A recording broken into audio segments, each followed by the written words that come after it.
S'il y a quelqu'un d'autre avec vous, je veux que quelqu'un qui est avec quelqu'un qui a besoin de guérison, vous allez mettre votre main sur celui qui a besoin de guérison et prier pour cette personne en ce moment. Mais si vous êtes le seul là-bas, mettez votre main autour de votre corps et tout ce que vous dites. Je reçois la guérison de mon corps au nom de Jésus. Pendant que nous chantons ce cantique, priez pour quelqu'un maintenant même. Priez pour quelqu'un en ce moment. Priez pour quelqu'un d'autre maintenant. Merci Seigneur. Merci Seigneur. Merci Seigneur. Merci Seigneur. Au nom de Jésus-Christ, je t'apporte la guérison.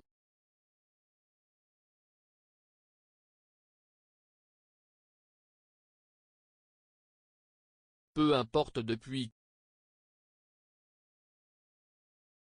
combien de temps cela dure, ne t'inquiète pas. Un miracle est quelque chose que vous ne pouvez pas expliquer. Quoi qu'il en soit, c'est pourquoi on l'appelle un miracle.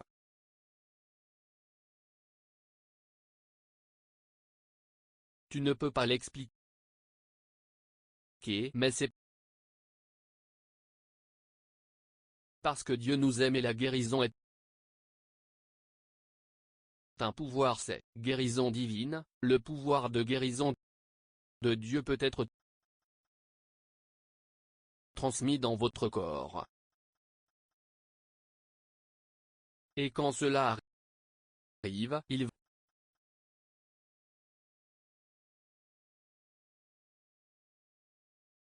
va le faire fonctionner à l'intérieur de votre corps. Et maintenant je t'apporte ce pouvoir. Au nom de Jésus-Christ, mets ta main là où tu as besoin de ce miracle. Je viens contre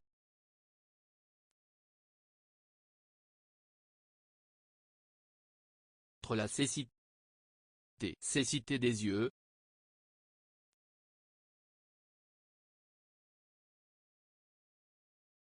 surdité des oreilles, mutisme, boiterie. Chaque infirmité du corps, chaque maladie, vous démon de paralysie, vos démons de douleur et d'affliction. Je t'ordonne de laisser partir les gens maintenant, de sortir de leur corps. Partez tout de suite, partez. Le cancer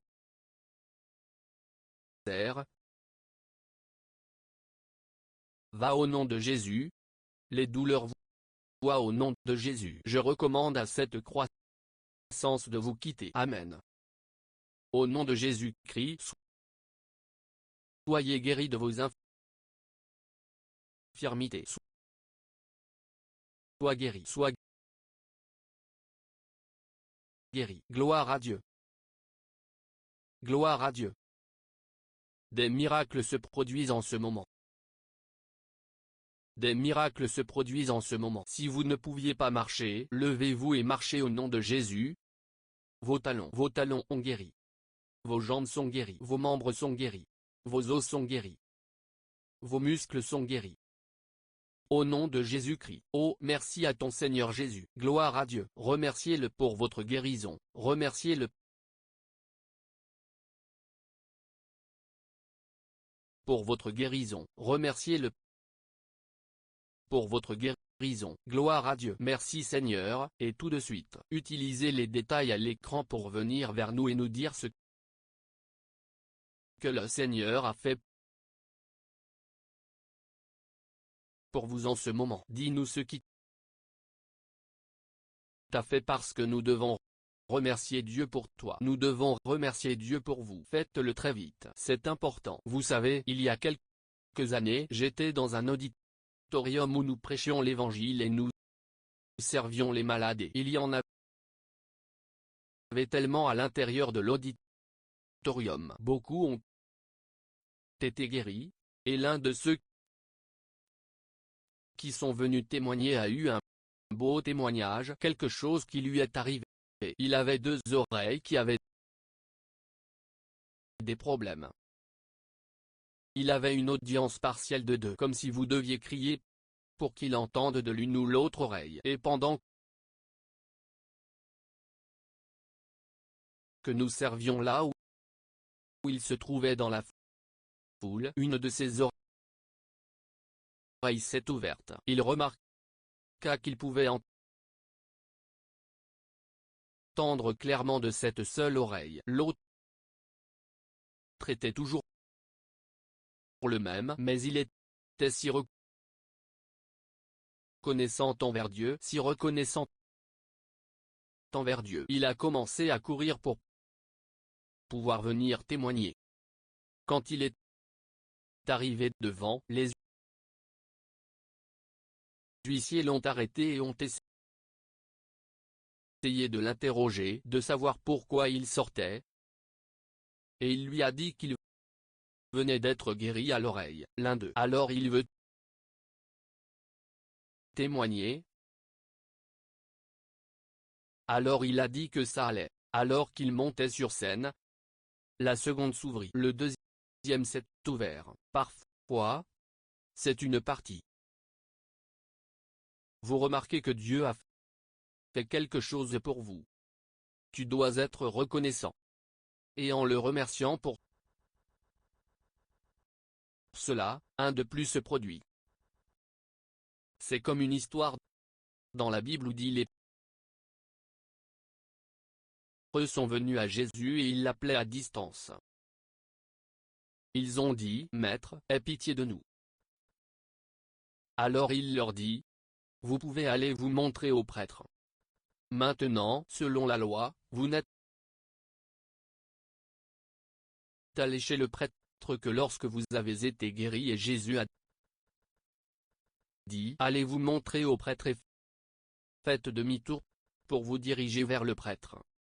Mais l'un d'eux est tombé sur le visage et c'était un Samaritain. Il était si reconnaissant envers Dieu, et il a été guéri. Et vous savez, une telle lèpre était du genre à endommager les extrémités. Les doigts étaient coupés, les orteils étaient coupés. Mais au moins il était guéri de la maladie et les autres aussi. La Bible dit que la ville pour aller chez le prêtre, ils ont vu qu'ils étaient guéris et il a couru en arrière pour remercier le maître. Il a dit, cela a été guéri. Et Jésus dit que vous étiez 10. Où sont les autres? Oh, eh bien, ils sont allés de l'avant chez le prêtre. Alors Jésus dit à l'homme, votre foi vous a guéri. Jésus a fait quelque chose de différent pour cet homme. Il avait été guéri, comme les autres, mais maintenant qu'il était revenu à lui, Dieu merci pour sa guérison, il était guéri. Quelle est la différence? Oh, beaucoup de différences. Premièrement, quand Jésus lui a dit qu'il était guéri, cela signifiait ce qu'il avait perdu. Et ses doigts ont été restaurés, ses orteils ont été restaurés. Cela signifiait que tout ce qu'il avait perdu, y compris ses finances. Vous savez, quand les gens tombent malades pendant longtemps, ils perdent tellement. Il a été guéri. Sa vie a été reconstituée. C'est ce que c'est quand tu témoignes pour remercier Dieu pour ce qui n'est pas à eux pour vous. Rappelez-vous toujours que la gloire soit à Dieu. Je remercie Dieu de vous avoir guéri aujourd'hui. Et maintenant, souvenez-vous, nous avons aujourd'hui, nous serons de nouveau ministres demain. Demain c'est samedi, puis dimanche. Mais avant de vous laisser partir aujourd'hui, je voulais partager avec vous quelque chose de la parole de Dieu qui est si important. Et écoutez, c'est la chose la plus importante dans votre vie. Et paix de Dieu. Dieu a-t-il quelque chose à vous dire? Est-ce qu'il a-t-il quelque chose à vous dire? Absolument. Je veux te dire quelque chose et je commence à en discuter aujourd'hui. Puis j'y reviendrai demain et dimanche. L'évangile de Jésus-Christ. Qu'est-ce que c'est? De quoi s'agit-il? Qu'est-ce que l'évangile? Qu'est-ce que c'est? Pourquoi prêchons-nous? Pourquoi prêchons-nous l'évangile? Qu'est-ce que l'évangile? Qu'est-ce que l'évangile? De quoi s'agit-il? Pourquoi prêchons-nous? Je veux vous dire ce qu'est l'évangile et pourquoi il est si important. L'évangile parle de Jésus-Christ. Jésus-Christ, qui il est et ce qu'il est venu faire. Vous savez, certaines personnes n'ont entendu parler que de l'évangile. Ce terme signifie pour eux les écrits de la Bible par Pierre, par Matthieu, Marc, Luc et Jean. 4 livres dans la Bible. Donc, quand vous dites évangile, c'est ce à quoi ils pensent. Ils pensent aux écrits de ces ministres que je viens de mentionner, des apôtres du Christ, des ministres du Christ. Alors ils disent que c'est l'évangile. Eh bien, l'évangile signifie vraiment une bonne nouvelle, mais qu'est-ce que cela signifie? De quoi s'agit-il? Il s'agit de Jésus-Christ, qui est Jésus et ce qu'il est venu faire. C'est d'une part. La deuxième partie de l'évangile concerne l'homme, c'est-à-dire vous, votre origine, votre but et votre destinée. En d'autres termes, d'où vous venez. Pourquoi êtes-vous ici dans ce monde et quel est votre avenir? C'est de cela qu'il s'agit dans l'évangile de Jésus-Christ. Si cela est vrai, alors cela devient si important que nous le sachions et que nous le comprenions. Rappelez-vous ce que j'ai dit? Il s'agit de Jésus-Christ, qui il est et ce qu'il est venu faire et de vous, votre origine, votre but et votre destinée. Saviez-vous que c'est ce que cette Bible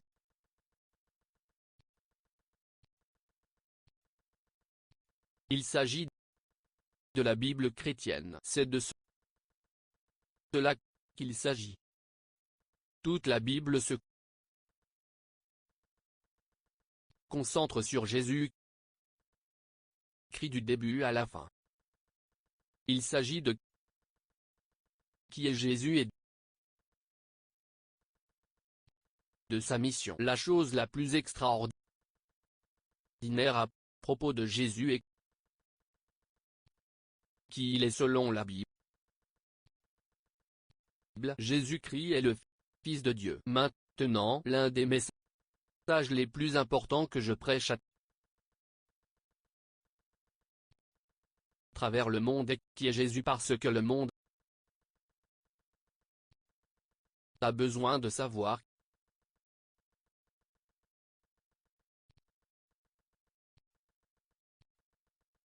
qui est vraiment Jésus. Certains pensent qu'il était un prophète, mais il était plus qu'un prophète. Certains pensent qu'il était un guérisseur. Il était plus qu'un guérisseur.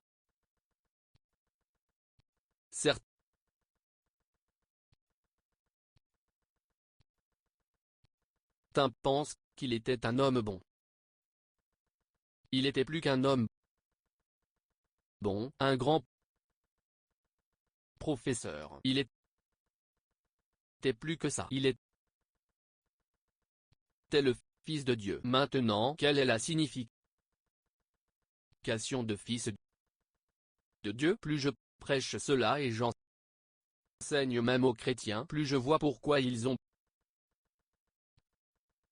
besoin de le savoir et pas seulement de le savoir comme une chose théorique, mais dans votre conscience de tous les jours, qui est vraiment Jésus. Lorsque nous disons que Jésus-Christ est le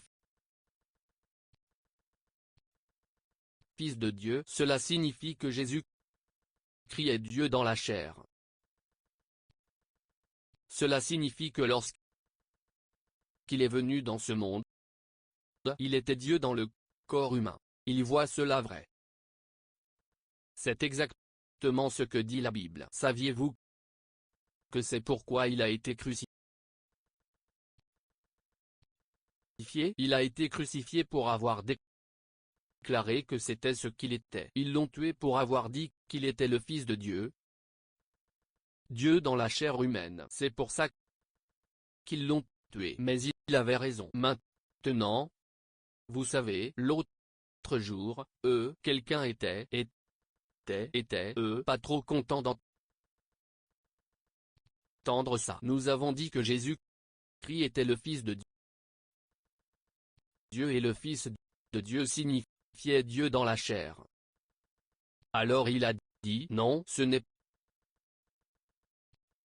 pas possible. Il a dit autrement, cela signifiera que même Adam était Dieu dans la chair. Pourquoi? Il a dit, parce que la Bible voit qu'Adam était le Fils de Dieu et il a continué à expliquer tout ça quand même. Maintenant, pour beaucoup d'entre vous, je pense que je devrais vous donner les informations de la Bible afin que vous puissiez, vous pouvez répondre à ceux qui ne comprennent pas des choses comme ça et ils deviennent confus. Laissez-moi vous montrer ce qu'il lisait. Pouvez-vous aller au chapitre 3 de l'évangile de Saint Luc? Nous allons commencer à lire à partir du verset 22. Maintenant, une partie assez longue, mais suivez simplement. C'est intéressant. Donc un peu d'exercice. Vous devez vraiment être prêt pour cela. D'accord? Sois prêt pour ça. Donc à partir du verset 22, dit-il, et le Saint-Esprit est descendu dans une forme corporelle comme une colombe sur lui. C'est sur Jésus. Et une voix vint du ciel qui dit, tu quoi? Mon fils bien-aimé. En effet, je suis bien content. Bon, passons à autre chose. Et Jésus lui-même a commencé à avoir environ 30 ans. C'est très intéressant. Juste en passant, Jésus a commencé à avoir environ 30 ans. Qu'est-ce que cela signifie?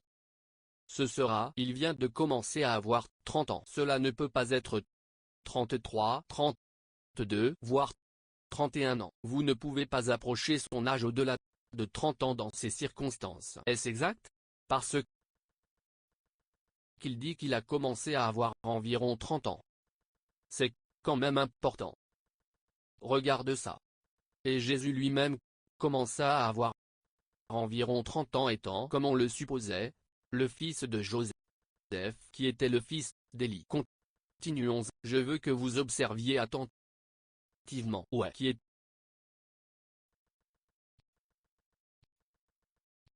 était le soleil de Matthat, qui était le fils de Lévi ou Lévi, qui était le fils de Melchi, qui était le fils de Jana, qui était le fils de Joseph, qui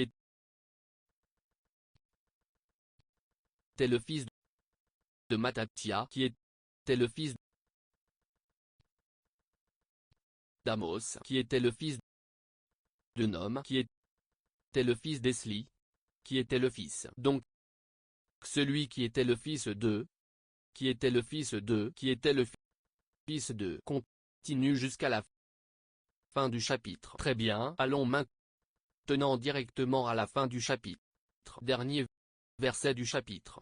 Cela continue dans la même veine, qui était le fils d'Énos, qui était le fils de Seth, qui était le fils d'Adam, qui était le fils de Dieu.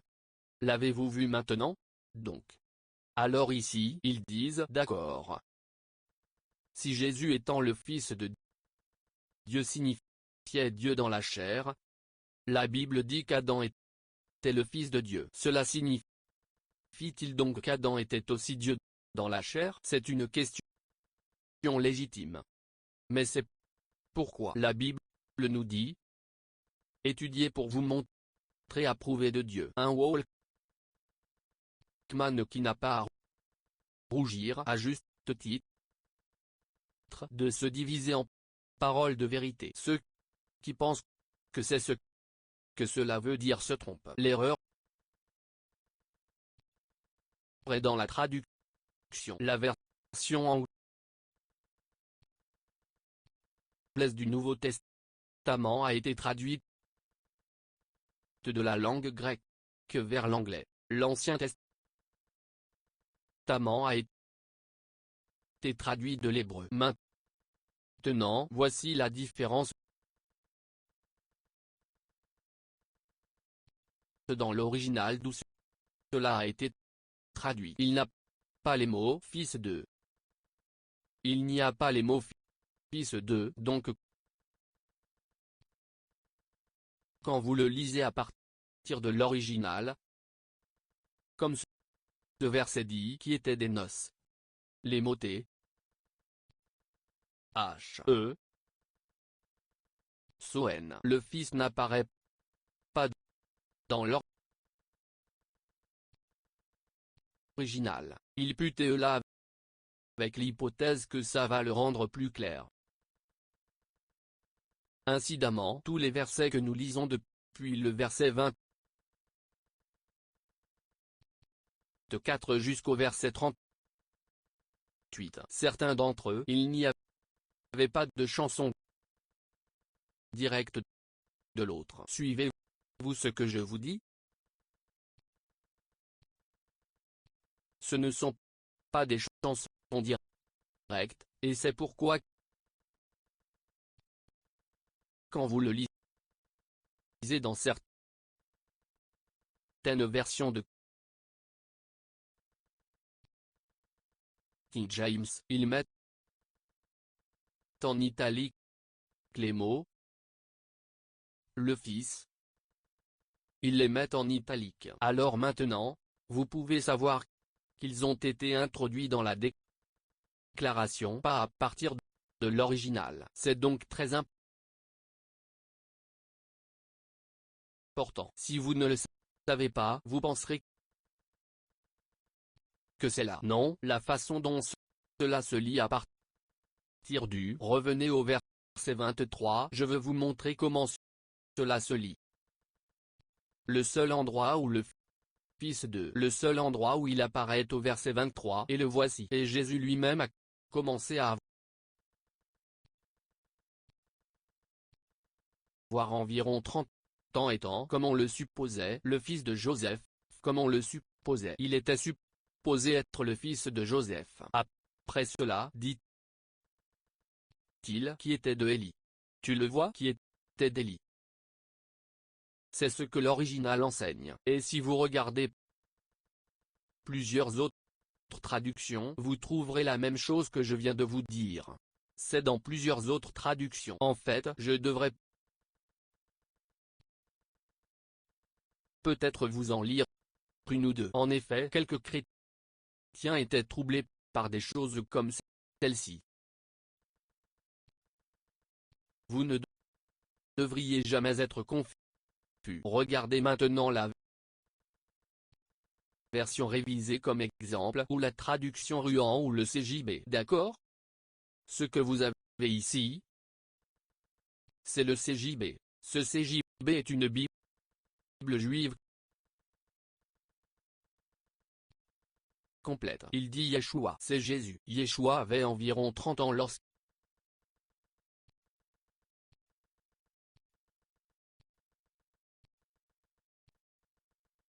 a commencé son ministère public. On supposait qu'il était le fils de Joseph, qui était d'Élie.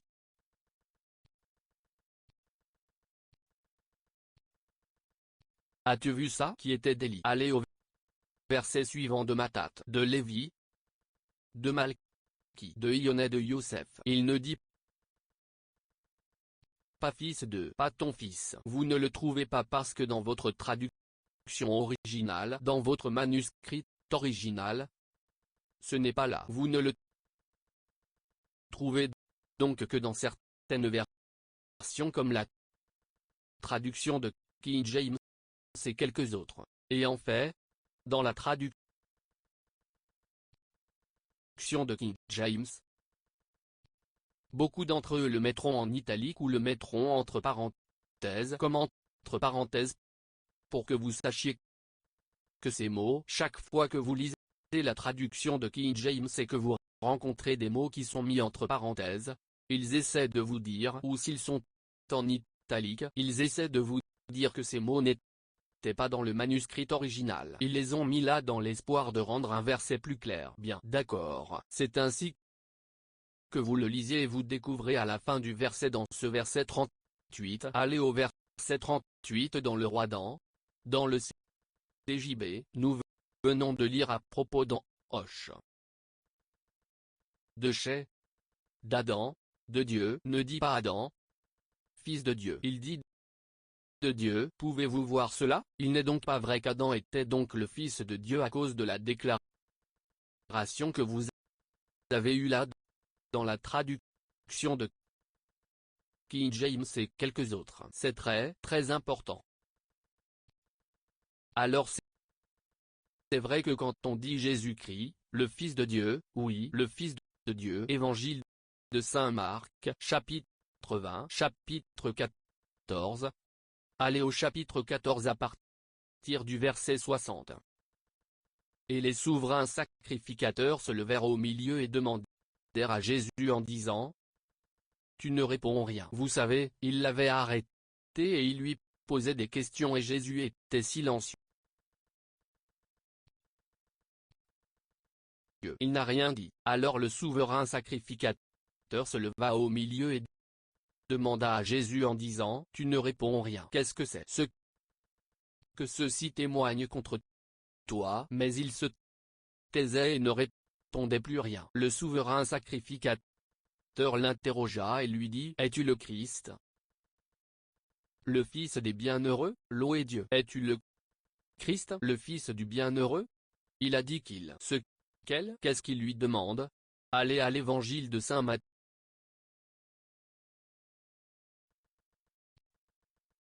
Dieu.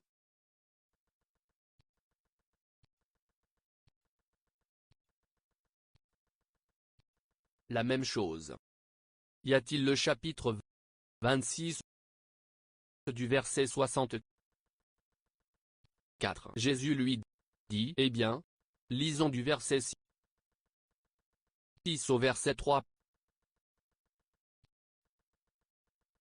Pour que vous puissiez le voir. 6:3. Mais Jésus garda le silence et le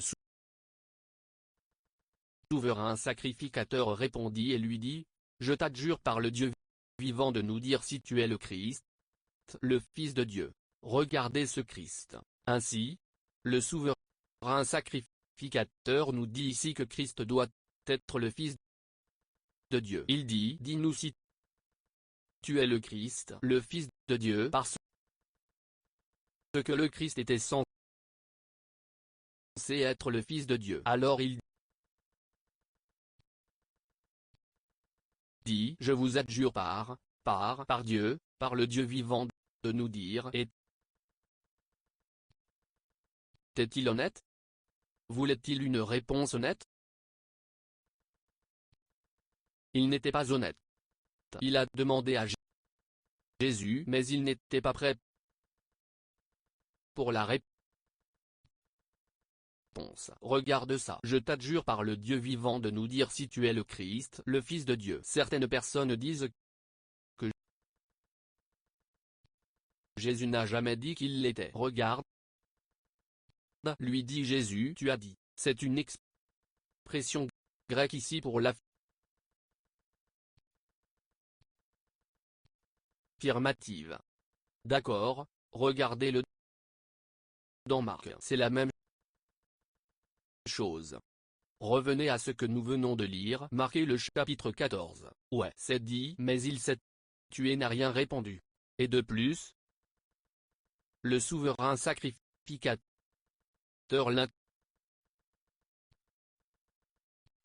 l'interrogea et lui dit, tu es le Christ, le Fils du Bienheureux, c'est-à-dire le Fils de Dieu. Et Jésus a dit, regardez cela, je suis. Jésus a dit, je suis. Devinez quoi? Voyons comment. Voyons la réaction du grand prêtre. Alors le souverain sacrificateur est fermé et dit, qu'avons-nous besoin? Tout père témoin. Il a entendu le blasphème, ce qu'il pense.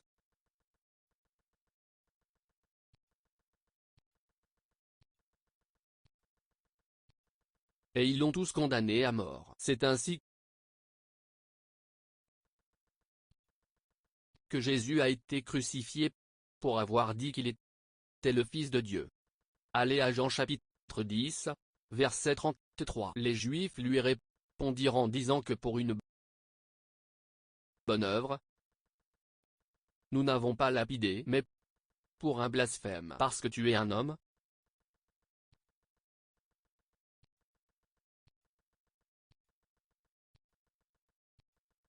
tu te fais Dieu. Ils l'ont accusé de dire qu'il était le Fils de Dieu,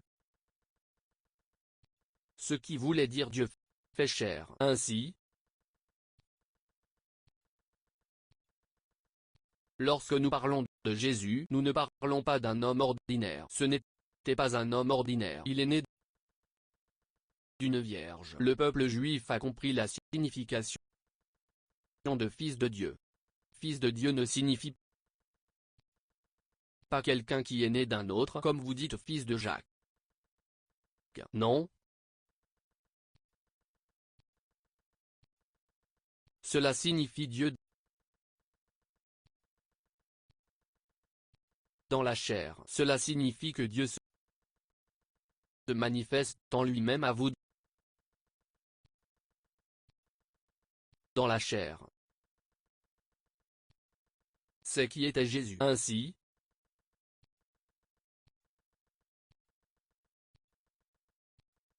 lorsque nous appelons son nom, nous n'appelons pas une personne ordinaire. N'était pas. Permettez-moi de vous montrer juste un verset de plus ici. Partout où vous allez, dites aux autres qui Jésus est. Dites-leur qui est Jésus. C'est trop important. Dans le 1er Timothée chapitre 3 à partir du verset 16, voyez ce que dit la Bible. C'est dit et sans polémique. Grand est le mystère de la piété. La piété ici ne signifie pas, cela ne veut pas dire que la façon dont vous vous comportez, comme vous le dites, est un homme pieux. Non, cela signifie que la nature de Dieu fait référence à la nature de Dieu. Grand est le mystère de la nature de Dieu. Il dit que Dieu s'est manifesté dans la chair. Dieu s'est manifesté dans la chair, justifié dans l'esprit qui fait référence à sa résurrection. La Bible dit que lorsqu'il a été ressuscité des morts, il a été vu justifié par les anges. Prêché aux gentils, cru dans le monde, élevé en glorieux, se référant à son ascension, quand nous le remontons au ciel. Regardez encore un verset de plus. Chapitre 2, Verset 13. Observez ceci très attentivement. Lisons-le à partir du verset 12, nous enseignant qu'en niant l'impiété et la perte du monde, nous devons vivre dans la solitude, la justice et la piété dans ce monde actuel. En attendant cette espérance bénie et l'apparition glorieuse du grand Dieu et notre Sauveur Jésus-Christ. C'est extraordinaire parce que Jésus le grand Dieu a lu le NLT pour que vous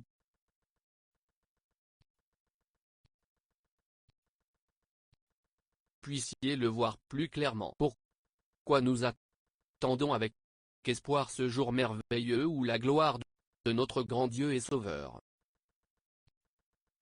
Jésus-Christ, quand il sera révélé, il parle de la venue du Seigneur. Quand il revient,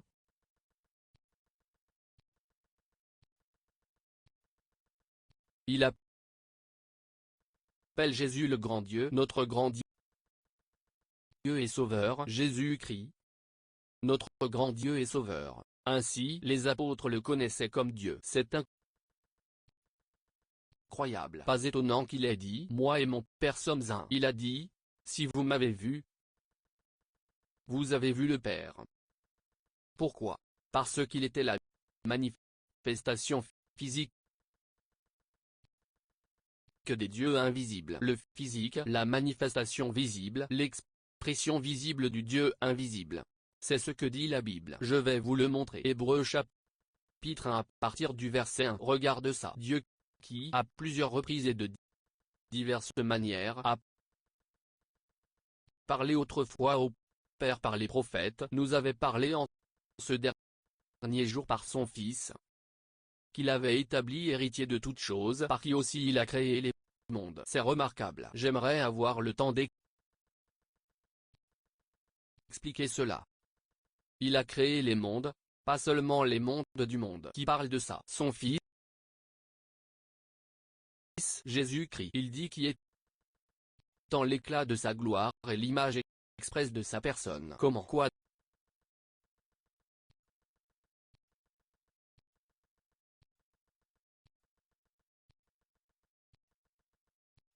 D'autres Jésus. Il appelle, dit-il, Jésus est l'image expresse, l'icône. L'image expresse, ça veut dire l'empreinte finale.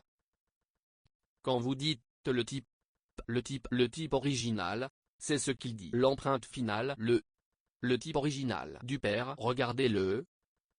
L'image expresse de sa personne, et soutenant toute chose par la parole de sa puissance, quand il avait purgé de lui-même nos péchés. Qui a purgé nos péchés? D'accord. Assis à la droite de la majesté d'en haut qui est Jésus-Christ. Ainsi, Jésus-Christ est l'expression de Dieu. Ainsi, la Bible dit que toute la nature de Dieu était tabernacle en Jésus-Christ. Lorsque vous saurez qui est Jésus, toute votre vie changera pour toujours. Votre façon de penser va changer. Votre façon de voir le monde va changer. Tout va changer en vous. C'est pourquoi toute la Bible parle de Jésus. Quand vous le lisez de la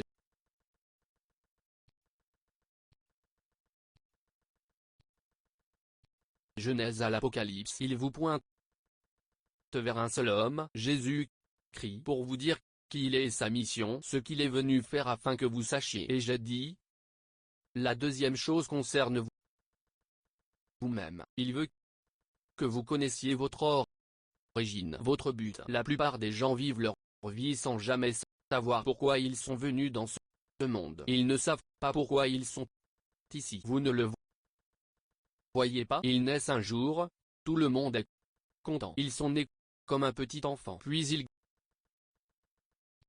grandissent.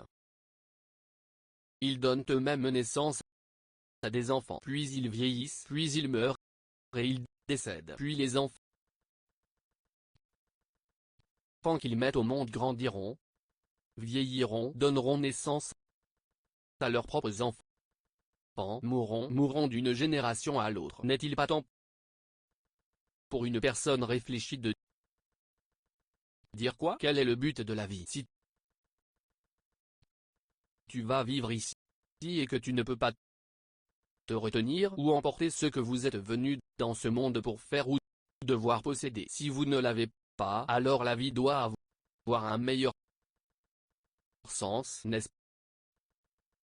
pas? Cela devrait avoir un meilleur sens que pour vous de pouvoir contrôler certaines choses, contrôler des ressources depuis un certain âge de votre vie jusqu'à un certain âge de votre vie après lequel vous devez partir. Et vous ne savez pas si tout ce que vous avez amassé signifiera quelque chose, un peu plus tard. Par exemple, il y a quelques années seulement, il y a 2-3 ans aux États-Unis, les gens abattaient des statues, des gens pour lesquels ils avaient tant de respect et ils ont dit que nous allons immortaliser leur nom. Alors ils leur ont construit des statues dans plusieurs villes. Savait-il qu'une génération viendra qui fera tomber ces statues et les détruira tellement pour l'immortalisation? Ils les ont détruits. Alors qu'est-ce que la vie alors? Quelle est alors l'importance de la vie? Eh bien, c'est pourquoi je vous parle de la Bible. La Bible chrétienne. Parce qu'aujourd'hui, ils utilisent le mot à tort. Tout le monde utilise le mot Bible. Alors ils disent notre Bible des affaires. Comment pouvez-vous, qu'entendez-vous par entreprise? Votre Bible commerciale? Ils disent qu'ils ont une Bible des affaires.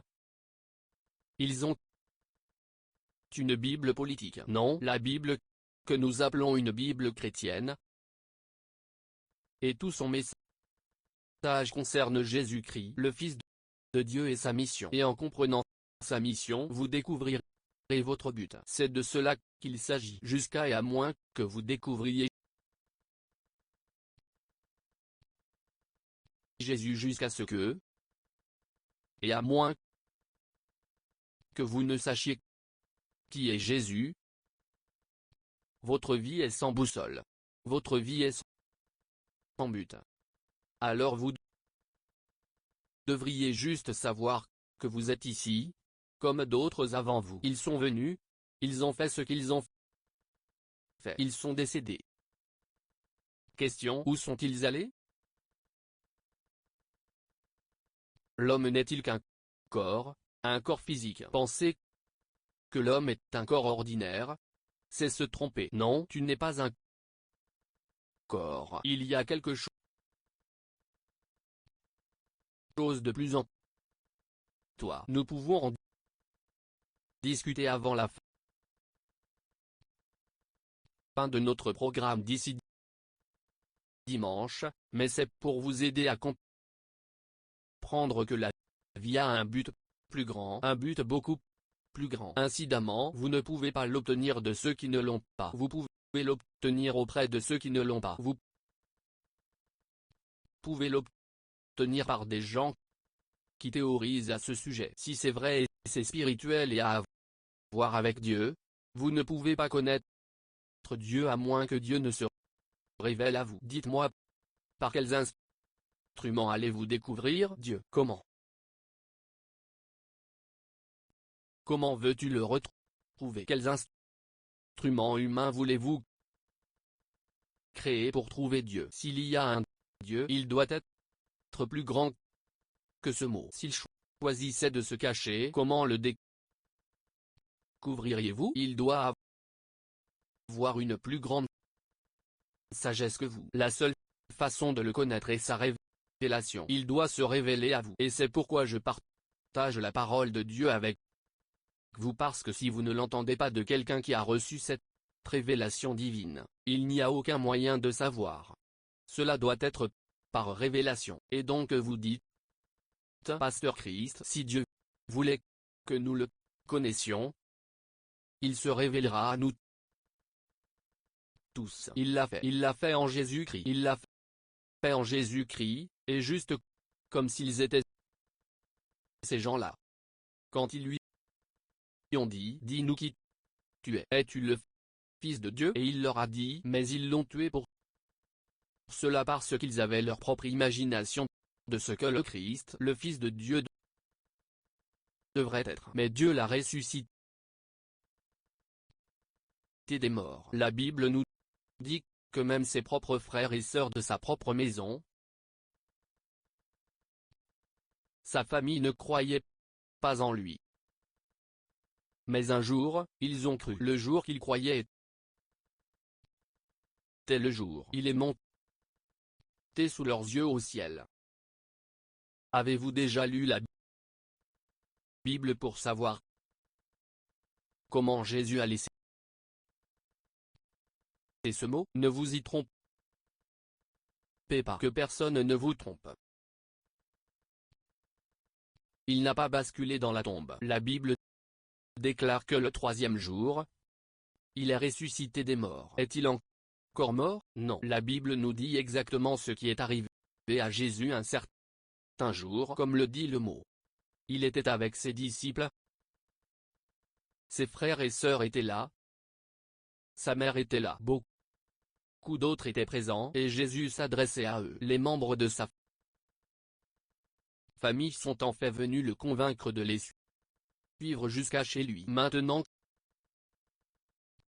qu'il avait raison d'entre les morts, ils ont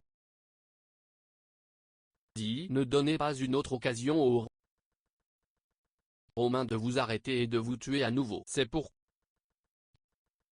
ils sont venus à la réunion. Ils ne sont pas venus là parce qu'ils voulaient croire, mais ils sont venus parmi les autres dans la Bible nous dire que Jésus a donné des instructions finales, et elles sont écrites dans la Bible. Et soudain, sous leurs yeux, Jésus lévita. Il lévita sous leurs yeux. Il est monté sous leurs yeux. Il leur avait dit auparavant qu'il reviendrait d'où il venait. Il est monté sous leurs yeux et ils l'ont observé jusqu'à ce qu'il traverse les nuages. C'est incroyable. Ce jour-là, les membres de sa famille ont cru en lui. Ses frères et sœurs croyaient en lui. Maintenant, ils croient leur mère. Leur mère leur avait raconté l'histoire, mais ils ne pouvaient pas croire. Ils ne pouvaient pas croire. Alors, vous lisez Actes chapitre 1 et chapitre 2, et vous voyez comment ils ont suivi Jésus-Christ. Maintenant, ils ont réalisé que cet homme qu'ils appelaient leur frère et qui était dans la même maison qu'eux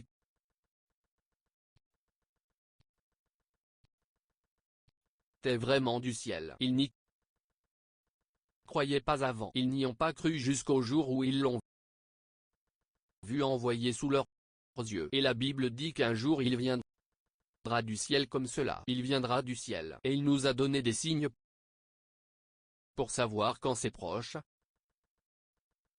Quand ce temps est proche. Les signes sont dans le livre et nous pouvons en discuter, mais pas nier. Où que vous soyez en ce moment, je veux vous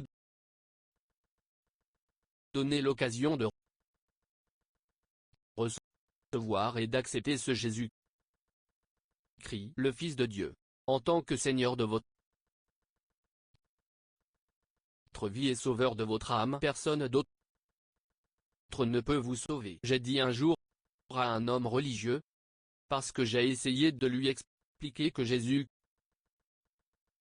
n'était pas une religion. Jésus était une personne. J'ai dit, je ne vous demande pas de croire en une religion. Je ne vous demande pas d'adhérer à une religion. J'ai dit, je vous demande de croire en Jésus-Christ.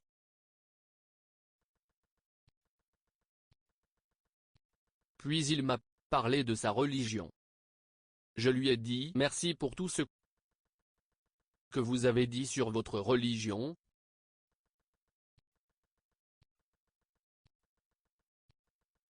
Mais j'ai une question pour vous. J'ai dit, qu'allez-vous faire de vos péchés? Il a été surpris parce que dans Thank you, Lord. Has all power. One name with authority. The name of Jesus. The name of Jesus.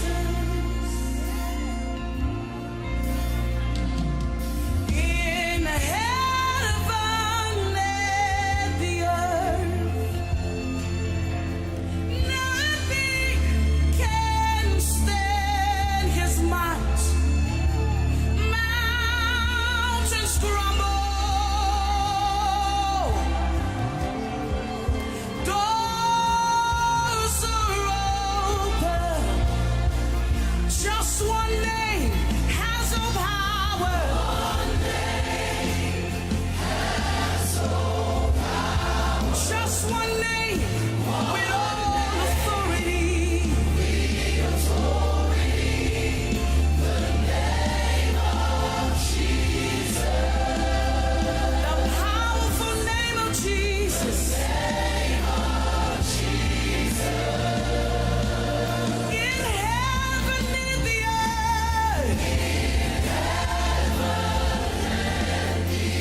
bless your name. Our child is healed. This child has sensory, spiritual problems, partial stroke, paralysis in his right hand. The man of God makes hands on his chest and is healed. Makes hands on his back and is healed. Swollen nerves and a spiritual condition has the flows and each dose of the anointing. And they are rejoicing. Glory to God. The most powerful name Spiritual that conditions, ever lived demonic the earth.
run no more. and tells her not to return. She's free. She's free. Glory!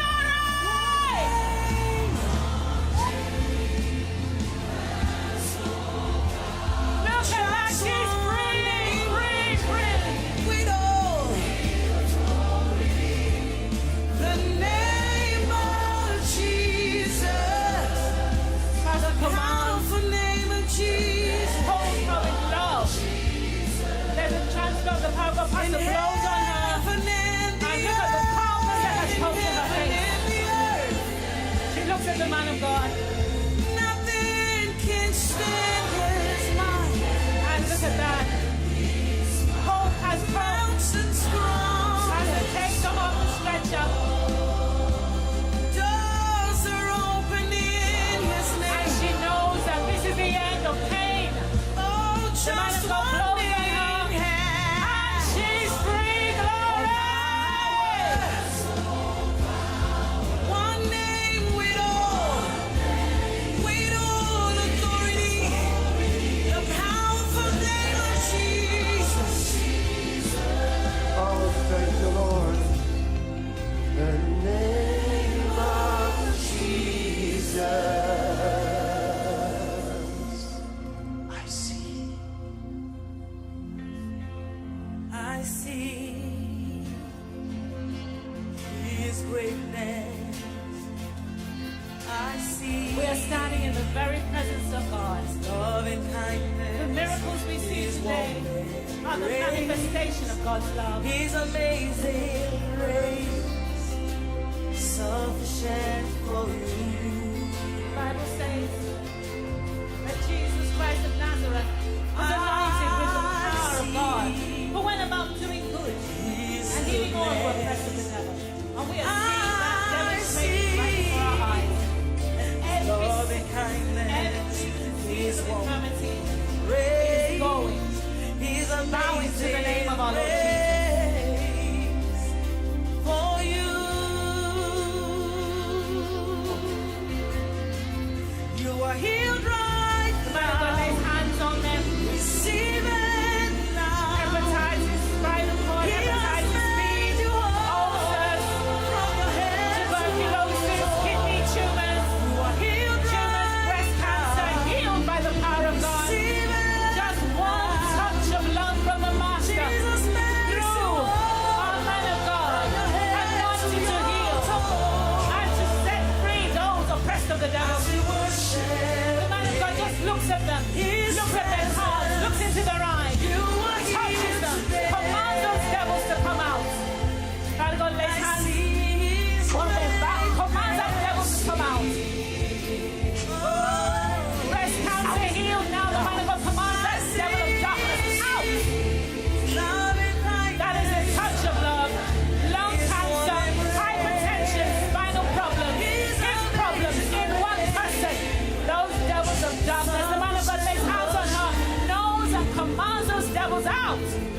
comes alive.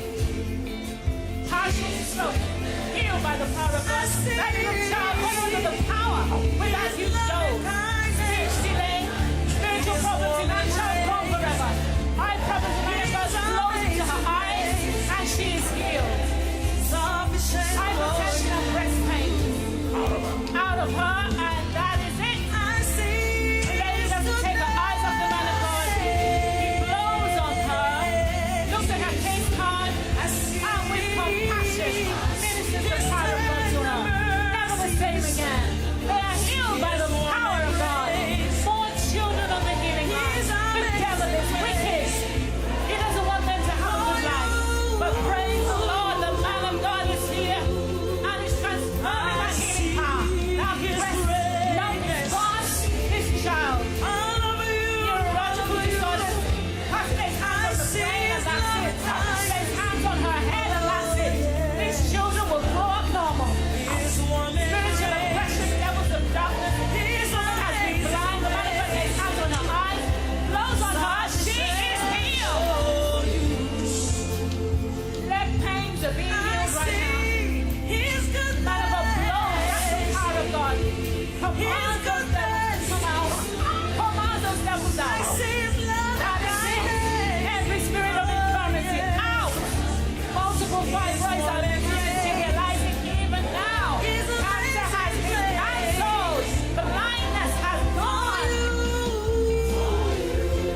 Glory to God.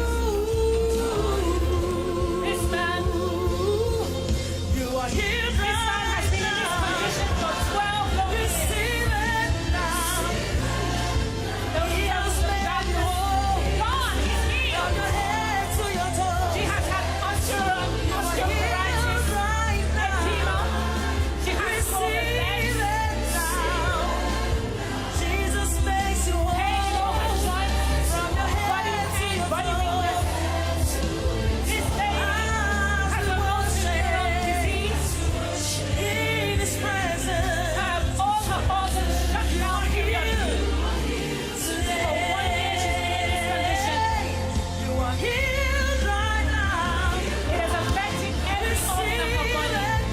Affecting her eyes, affecting her hands, affecting her legs. The blood of God is ministering the power of God to her now. Command her to bring in, and now the power of God is surging through her like electricity. Look at this, like electricity is running through her. Every nerve in her body has been healed.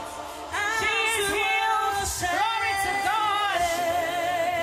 In His presence, you are here today. This lady has You are epilepsy, here right and now. those devils are coming out now. Those devils are coming out. From your head to They're your coming out. toes. That's it. You are here right The now. man of God commands those devils to come out. The devils are reacting. She's free. And this is it. Jesus makes you whole. From your head to your toes. Devil is gone from her. That's it. Thank God. The man of God, and she's free. Free. Glory to God. You are here today. I see This young lady His greatness. has been in I this condition. see She's not able to walk on her own. His She has imbalance. His warm embrace. That His has plagued her body for the last few years. Now the man of God commands her to breathe in. I see His goodness. Now she's breathing in the power His of God. goodness. As the man of God I see waves his hand over her, there's a cleansing of her His system. tender, By the power of His the warm power of God. embrace. Now, Man of God commands those devils to loose her now. For you. Oh, you are here right now. Receive it now. This woman has a long He breath. has made you She whole. has longest bone in her From your robe. head to your toes. Osteoarthritis. And now her Here hands. right Man of God lays hands on her head, on her chest. Receive And says it she's free. now. She's standing up now. Partial paralysis. And blurry vision for the last 5 years. As we worship Man of God lays hands on his eyes in His presence, to correct that you blurry are vision. here today. You are here today. You are here right now. Receive it now.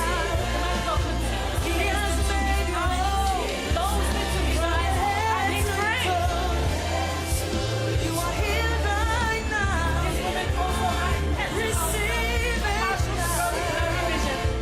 Jesus makes Lost you her speech. whole. Her left eye was paralyzed. The Lord, the man of God, ministers to her. As we worship Correcting her vision. in His Holding her presence, hand and strength of you her are hand. here today. well, give the Lord a shout, everybody. Give the Lord a shout. Give him a shout. Give him a shout of praise.